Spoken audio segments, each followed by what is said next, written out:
और अब पटना पुनपुन से HSC पोखरी से रीना सिन्हा बात करेंगी। माननीय बिहार में संजीवनी की शुरुआत हुई है। सीएम नीतीश कुमार शुरुआत कर रहे हैं और टेली मेडिसिन के क्षेत्र में एक बड़ी शुरुआत इसे कही जा रही है।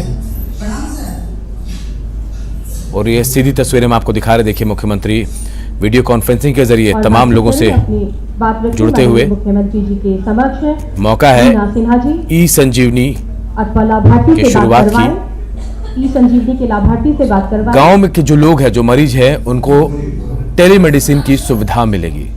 जिलों के प्राथमिक स्वास्थ्य केंद्र और उप केंद्र इससे जुड़ेंगे। विशेषज्ञ डॉक्टर जो हैं जिले के, उनसे अब गांव के मरीज सलाह भी ले पाएंगे। समय और पैसे दोनों की बचत भी होगी। तो मेडिकल क्षेत्र में सुविधाओं के लिए ये नई व्यवस्था लागू की गई है और कहा जा रहा है कि इस व्यवस्था के बाद वैसे ग्रामीण जो दूर दराज सुदूर गांव में रहते हैं, उन तक भी डॉक्टरी सुविधा जो है वो आसानी से पहुंच पाएगी। भले ही डॉक्टर जिले में बैठते हो, अच्छे डॉक्टर, लेकिन उनसे भी जो गांव के मरीज हैं वो संपर्क कर सकते हैं, सलाह ले सकते हैं।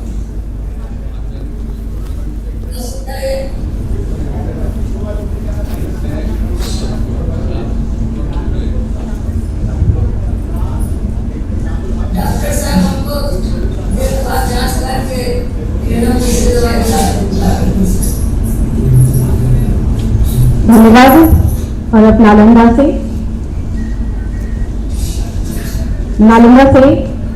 सब सेंटर दीपनगर से पूनम कुमारी जुड़ रही है। आप ANM बहन हैं और आप माननीय मुख्यमंत्री जी को बताएंगी कि डॉक्टर से टेलीमेडिसिन की सुविधा कैसे उपलब्ध कराएंगे।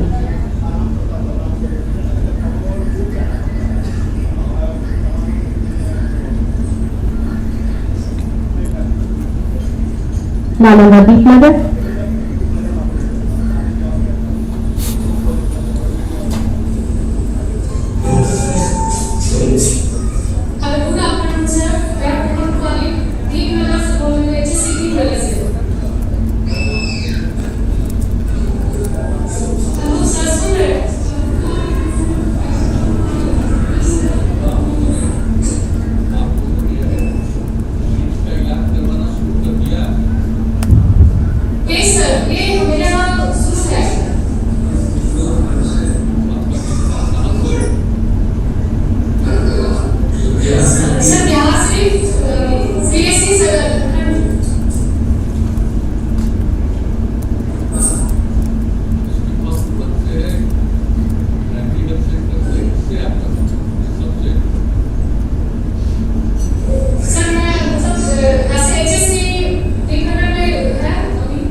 किसी से आप बताएंगी कौन सी जिले या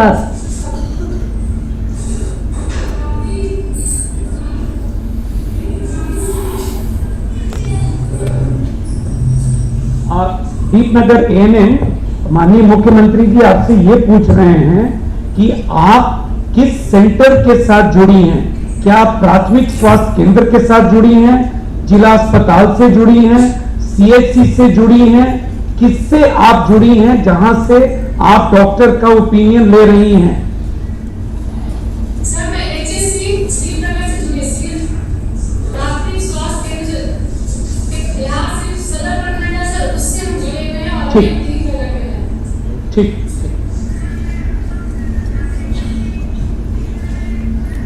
जिला सिवान से सब सेंटर पलतीहटा से ANM बहन नीतू बालाजी जुड़ रही है, जो माननीय मुख्यमंत्री जी को बताएंगे कि ई संजीवनी चली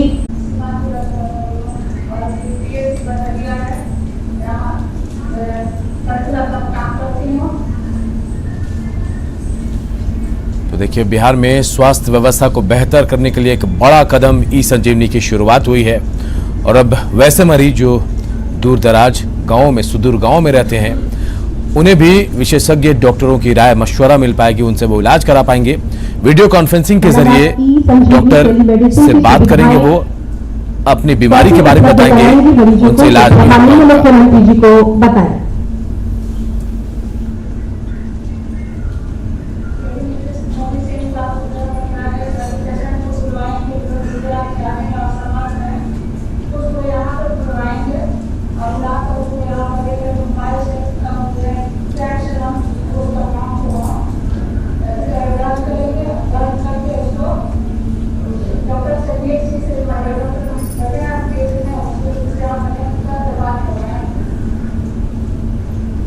धन्यवाद, बहुत बहुत धन्यवाद आप सभी का। माननीय मुख्यमंत्री जी का भी धन्यवाद बात करने हेतु। आइए अब देखते हैं वन रिपोर्टर पर संदेश का वीडियो।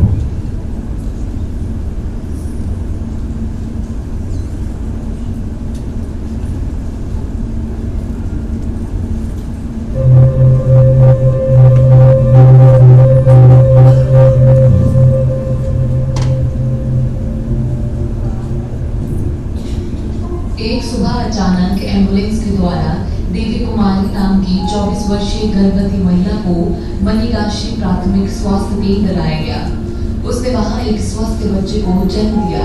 जन्म के तुरंत बाद देवी की हालत बिगड़ने लगी और उसे मेडिकल कॉलेज दरभंगा भेजने का प्रबंध किया गया। जाते हुए देवी बच्चे के लिए चिंतित थी और उसे उम्मीद थी कि वो जल्द वापस आएगी, मगर ऐसा हो न सका और देवी ने रास्ते में ही दम तोड़ दिया।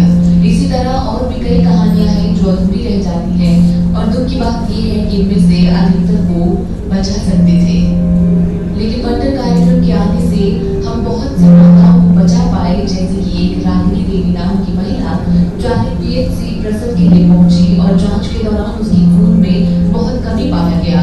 उसका हीमोग्लोबिन 3 ग्राम था। जाने के चिकित्सकों द्वारा उसे रेफर करने का निर्णय लिया गया। साथ ही उन्होंने रेफर से पूर्व ही सारी सूचना मेडिकल कॉलेज को वंडर के माध्यम से दे दी, जिससे कि उच्च संस्थान को समय मिला और रागिनी के पहुंचने से पूर्व ही वहां के चिकित्सा दल ने खून की व्यवस्था कर ली थी।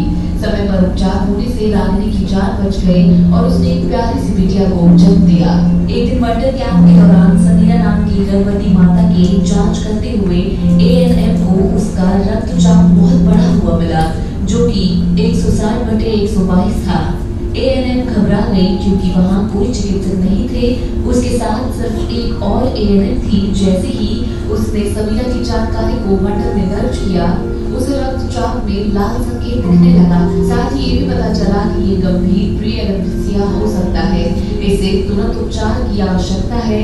साथ ही इसमें उपचार संबंधित निर्देश भी मिल गया, जिससे मुख्य रूप से लैबेटोलॉल और मैग्नीशियम सल्फेट एवं उच्च संस्थान में रेफर करना था। दोनों ANM ने मिलकर सारे निर्देशों का पालन किया और माता की जान बचाई। समीरा ने उच्च संस्थान पहुंचकर सुरक्षित रूप से बिटिया को जन्म दिया। इस कहानी की असली नायक वो 2 ANM हैं, जिन्होंने वंडर का इस्तेमाल कर समीरा की जान बचाई।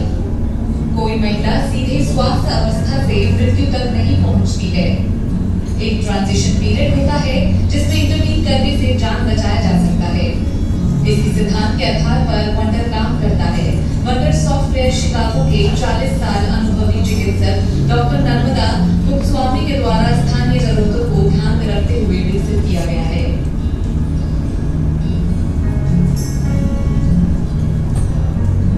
इस सिस्टम में इनबिल्ट एल्गोरिथम आर्टिफिशियल इंटेलिजेंस है, जो अर्ली चेतावनी संकेतों को चिन्हित करने में मदद करती है। प्रत्येक ANM के पास वंडर किट रहता है। एक्ट में इतिहास, वाइटल्स, पैथोलॉजिकल डेटा दर्ज करने से रेड, येलो, ग्रीन अलर्ट विकसित होते हैं। इलाज के लिए प्राथमिकताएं निर्धारित किए जाते हैं। अलर्ट के साथ पूर्ण मैनेजमेंट प्रोटोकॉल प्रदर्शित होते हैं, जिसमें आगे किए जाने वाले जांच प्रक्रिया, ट्रांसपोर्ट प्रोटोकॉल, इलाज संबंधी पूर्ण विवरण शामिल रहते हैं। इस कार्यक्रम में रेफरल सिस्टम बहुत मजबूत हुआ है। मरीज पहुंचने से पहले उनसे संबंधी जरूरी विवरणी रेफरल सेंटर में इलेक्ट्रॉनिकली प्राप्त होने से जरूरी तैयारियां रखने में रेफरल सेंटर कामयाब रहते हैं। इस प्रकार सभी PHC रेफरल सेंटर एक इकाई के रूप में काम करते हैं। सभी जगहों पर एक जैसे ट्रीटमेंट मिलते हैं। दरभंगा में 56,700 महिलाओं का डिटेल्स दर्ज किए गए हैं, जिसमें 4.8% गंभीर जटिलता विकसित होने के रिस्क में पाए गए हैं। उन्हें समय पर इलाज किया गया है। फंडर का परिणाम हमें कहता है कि अगले चेतावनी संकेतों को चिन्हित करना ही माताओं का जान बचा सकता है।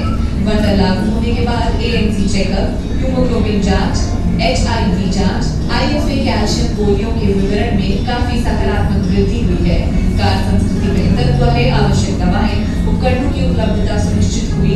एंटी शॉक गारमेंट्स जैसे नवीनतम लाइफ सेविंग उपकरण भी प्रयोग में आए हैं। तकनीकी एवं प्रशिक्षण के माध्यम से दरभंगा एवं बिहार देश का उदाहरण बन सकता है।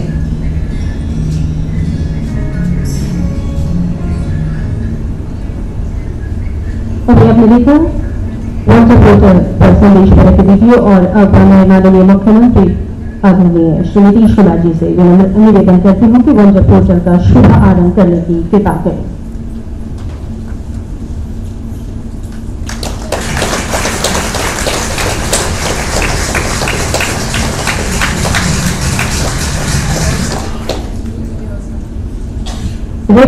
परिवहन प्रबंधन सूचना प्रणाली के माध्यम से राज्य के लोगों को बेहतर परिवहन सेवाएं प्रदान करने के लिए सभी स्तरों पर एम्बुलेंस की प्रभावी निगरानी एवं ट्रैकिंग में भी सहायता मिलेगी। इस प्रणाली के विस्तृत प्रस्तुतिकरण हेतु हम आमंत्रित करते हैं राज्य स्वास्थ्य समिति के कार्यपालक निदेशक श्री मनोज कुमार जी को।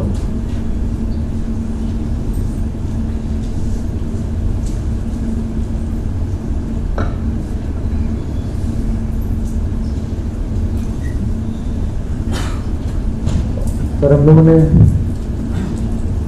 EPP मोड में सर अगस्त 2017 से ये एम्बुलेंस सेवा परिचालित की थी सेकेंड फेज में सर।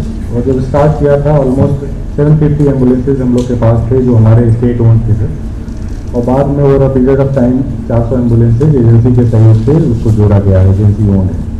जो 1128 एम्बुलेंसेज अभी रनिंग है हमारी सर, जिसमें 86 एडवांस लाइफ सपोर्ट है, 983 बेसिक लाइफ सपोर्ट है और 59 100 वाहन है।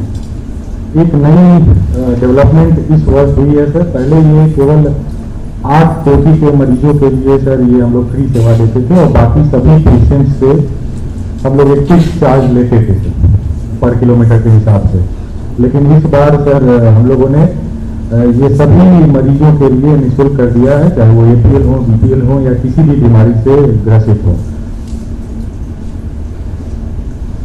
जो एक समस्या हम लोग को आती थी सर कि एम्बुलेंस रन तो कर रहे थे लेकिन उसकी मॉनिटरिंग के लिए हमारे पास कोई IT टूल नहीं था और जिसके कारण एम्बुलेंसेज किस स्थिति में रन कर रही है, उनका परफॉर्मेंस क्या है, ब्रेक डाउन क्या है, कितने पेशेंट वो पर डे कैरी कर रही हैं, कितने किलोमीटर चल रही हैं, ये सब हम लोग मॉनिटर नहीं कर पा रहे थे सर। तो इसको हम लोगों ने एक रियल टाइम ट्रैकिंग के लिए GPS से जो सारा डेटा फेच करे उसके आधार पे हम लोगों ने एक ट्रैकिंग सिस्टम डेवलप किया है सर।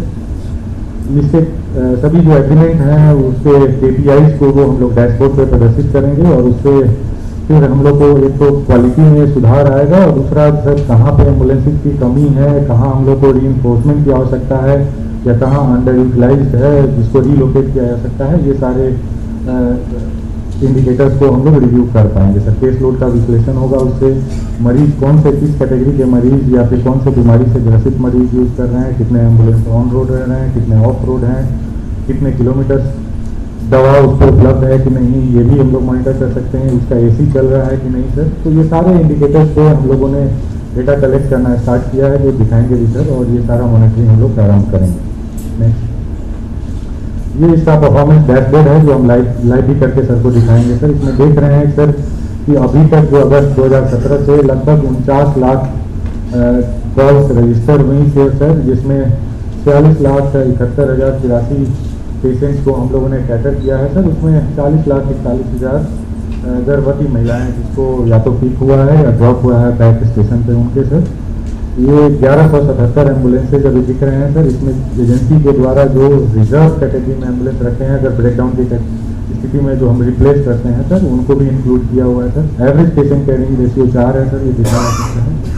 तो ये सारे इंडिकेटर्स जो परफॉर्मेंस के हैं सर हम मॉनिटर कर पाएंगे और इससे हम बेहतर सुविधा दे पाएंगे। ये सर लाइव लोकेशन जो अभी मैपिंग देखा जा रहा होगा सर कि ये एम्बुलेंस की एक्चुअल स्थिति क्या है और नीचे वाले फोटोग्राफ में हम लोग दिखा रहे हैं कि कौन सा एम्बुलेंस किस मरीज को ले जा रहा है, उस पर कौन ड्राइवर है और कितने किलोमीटर, और उसका लाइव ट्रैकिंग भी हम लोग कर सकते हैं सर एम्बुलेंस का। नेक्स्ट, एक और हम लोगों ने सर पहले तो 102 पे कॉल करके ही एम्बुलेंस बुक होती थी सर। अब चूँकि IT का युग है तो हम लोगों ने एक मोबाइल ऐप भी डेवलप किया है, जिससे इसको बुकिंग करने के लिए उनको बहुत बार होता था कि 102 में कॉल ड्रॉप भी हो जाती थी। तो मोबाइल ऐप पे सर केवल अपना मोबाइल नंबर, नाम और एड्रेस भेज देने से मोबाइल 102 कॉल सेंटर से कॉल बैक जाता है और फिर वहाँ से उनका सारा डिटेल्स ले करके फिर एम्बुलेंस की सुविधा उनको उपलब्ध करा दी जाती है। ये दो फायदे हैं सर, एक तो लोकेशन की जानकारी प्राप्त कर सकते हैं, SMS के माध्यम से डिटेल्स हम भेज देते हैं सर। कॉल करने के अलावा एक और अतिरिक्त उपलब्ध करा दिया गया हमको विकल्प सर। और फिर अनुमानित समय कितना है, कितना डिस्टेंस है, ताकि मरीज अगर कोई सीरियस है और एम्बुलेंस पहुंचने में लेट है तो वो अल्टरनेट व्यवस्था करके भी तुरंत अस्पताल में पहुंच सके, इससे इसका डिसीजन वो ले पाए सर। इसमें भी हम लोग उनको एम्पावर कर रहे हैं। नेक्स्ट, ये मोबाइल ऐप का सर है सर, हम लोग 102 इमरजेंसी बिहार करके ये मोबाइल ऐप बनाए हैं जो अभी लाइव है प्ले स्टोर पे सर, और उसको डाउनलोड करके यूज किया जा सकता है। ये प्रोसेस है sir, second request for ambulance करेंगे सर, और मोबाइल नंबर, नाम और केवल एड्रेस टाइप करने से सर उसका इंफॉर्मेशन कॉल सेंटर पे ट्रैवल कर जाता है।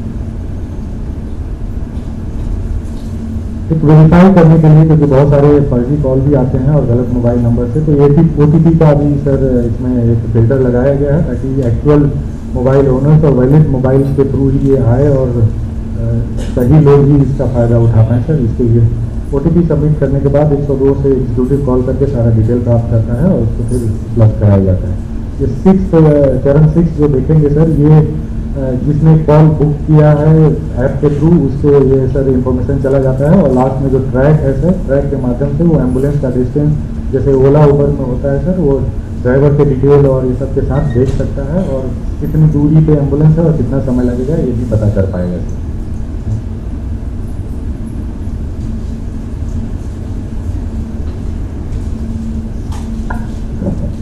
माननीय मुख्यमंत्री जी द्वारा रेफर ट्रांसपोर्ट ट्रैकिंग सिस्टम का शुभारंभ किया जा रहा है। कृपया करताल ध्वनि से स्वागत करें।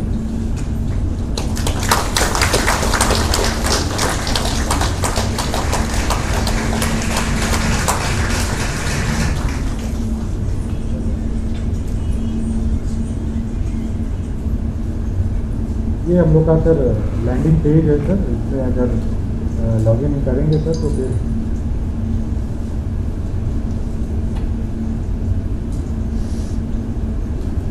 ये एक्चुअल पोजीशन है सर। अभी जो टोटल एम्बुलेंसेज हैं अराउंड 286 अभी पेशेंट्स को कैरी कर रहे हैं।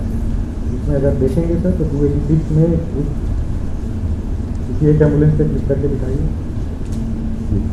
सर। इसमें देखेंगे जस्ट पेशेंट का नाम सर, एक तो ड्राइवर का नाम उदय कुमार देख रहे होंगे सर, उसमें ड्राइवर का मोबाइल नंबर भी है, पेशेंट का नाम नीलम कुमारी है सर, और पेशेंट का मोबाइल नंबर भी है। तो एक्चुअल लोकेशन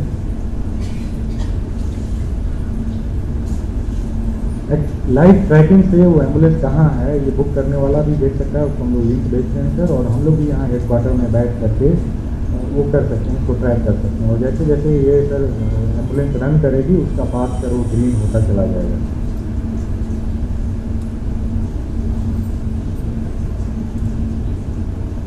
ये हमारा परफॉर्मेंस डैशबोर्ड है सर, इसमें विभिन्न तरह के रिपोर्ट हम लोग। तो देखिए, आज सीएम नीतीश कुमार ने ई-संजीवनी टेलीमेडिसिन व्यवस्था की शुरुआत की है। इसके अलावा और भी कई सुविधाएं जिनकी शुरुआत की गई है। हम आपको नाम भी बताया, Ashwin portal, wonder app, 102 Bihar emergency ambulance portal शामिल है। बिहार में स्वास्थ्य व्यवस्था को बेहतर और सुदृढ़ करने के लिए ये व्यवस्था बेहद कारगर साबित होंगी। और अब वैसे मरीज जो ग्रामीण इलाके से आते हैं, जिनका शहर पहुंचना मुश्किल होता है, शहर के डॉक्टर से मिलना मुश्किल होता है, उनके लिए ये किसी संजीवनी से कम नहीं है व्यवस्था। और अब वो इसके जरिए अपने स्वास्थ्य उपकेंद्र में एएनएम को फोन करेंगे, अपनी बीमारी का सारा डिटेल उन्हें बताएंगे। उसके बाद एएनएम जो है वो विशेषज्ञ डॉक्टर को ये रेफर करेंगे। उसके बाद वीडियो कॉन्फ्रेंसिंग से जो डॉक्टर हैं, विशेषज्ञ डॉक्टर, वो मरीज से बातचीत करेंगे, उनका हालचाल जानेंगे और उनका इलाज भी हो पाएगा। इसके अलावा देखिए मोबाइल ट्रैकिंग की व्यवस्था की गई, एम्बुलेंस ट्रैकिंग कैसे की जाएगी, कहाँ एम्बुलेंस है, कौन ड्राइवर है, कहाँ पेशेंट है, तमाम चीज़ों को पुख्ता करने की कोशिश स्वास्थ्य विभाग की तरफ से की जा रही है। और 3 मोबाइल ऐप हैं, पोर्टल हैं, जिनकी आज शुरुआत हुई है ई संजीवनी के अलावा, जो बिहार में स्वास्थ्य व्यवस्था को बेहतर मुकाम देने की कोशिश करेंगे। तो वीडियो कॉन्फ्रेंसिंग के माध्यम से सीएम नीतीश कुमार इस वक्त तमाम योजनाओं को जान रहे हैं, समझने की कोशिश कर रहे हैं और इससे जुड़े जो लोग हैं उनसे बातचीत भी हो रही है। देखिए अश्विन पोर्टल जिसकी बात हम कह रहे थे, कैसे काम करेगा ये बताने की कोशिश की जा रही है।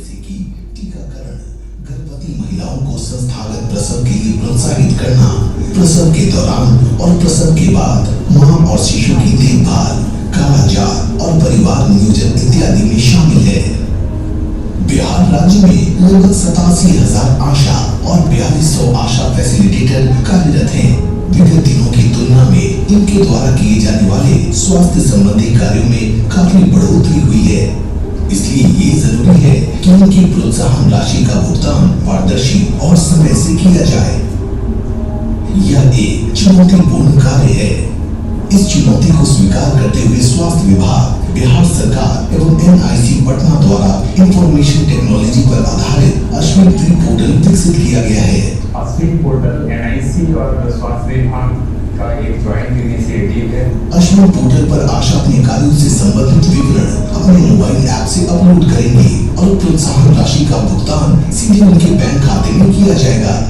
भुगतान प्रक्रिया ऑनलाइन होने से हम लोग का पैसा मिलने में बहुत सुविधा हो गया है। हमें पूर्ण विश्वास है कि इस अश्विन पोर्टल के माध्यम से हम आशा बहनों का समय भुगतान कर पाएंगे और उनके द्वारा जो कार्य किए जा रहे हैं उसका उचित भुगतान जो सरकार द्वारा स्वीकृत राशि है वो हो पाए। पहले तो हमने के बहुत दिक्कत होता है, 3 महीना लग जाता है पैसा आने में, इधर जा उधर जा, समय तो बढ़ते लगेगा। अब मोबाइल से फोटो खींच लेवे के बाद और मोबाइल से पता चल जाता कि खाता में पैसा आ गए। इससे हमने के बहुत खुशी बात, इससे समय और पैसा दोनों के बचत हो काम के, इससे काम करे में हमने के और मन लगाता और कामों बढ़िया चलेगा। ये बनावले बा उनको के हमने के बहुत बहुत धन्यवाद और हमने के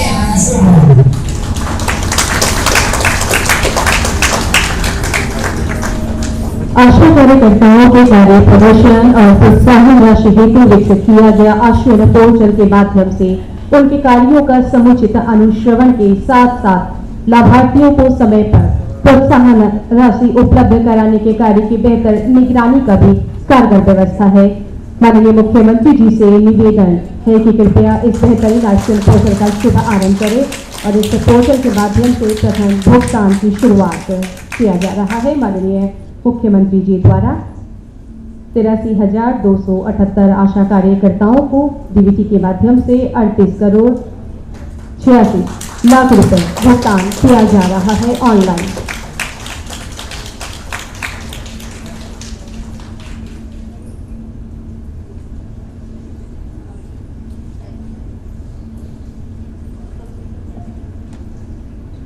धन्यवाद। कार्यक्रम के अगले पड़ाव में ले जाते हुए दीदी की रसोई कार्यक्रम पर प्रस्तुतिकरण के लिए मैं आमंत्रित करती हूँ सचिव ग्रामीण विकास विभाग श्री बाला मुरुगन जी को।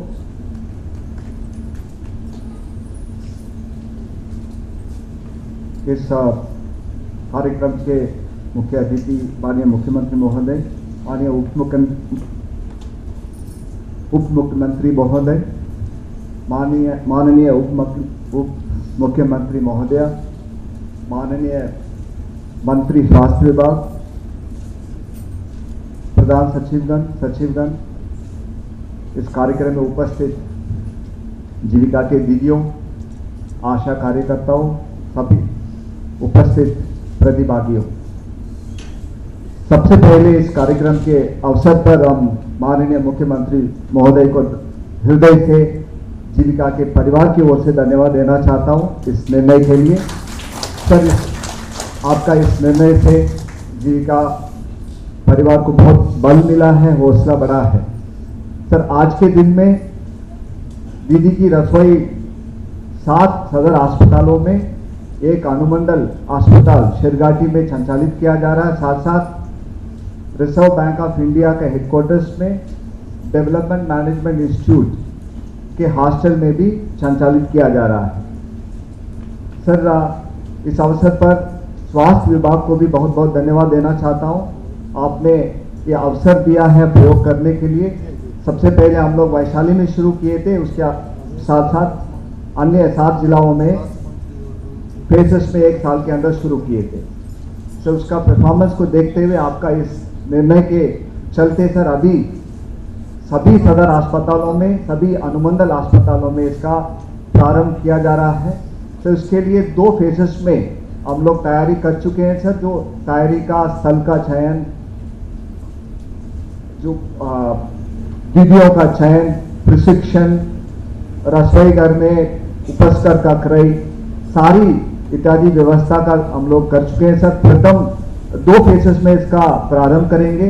अप्रैल महीना में 12 जिलाओं में 20 अनुमंडल अस्पतालों में इसका प्रारंभ किया जा रहा है सर।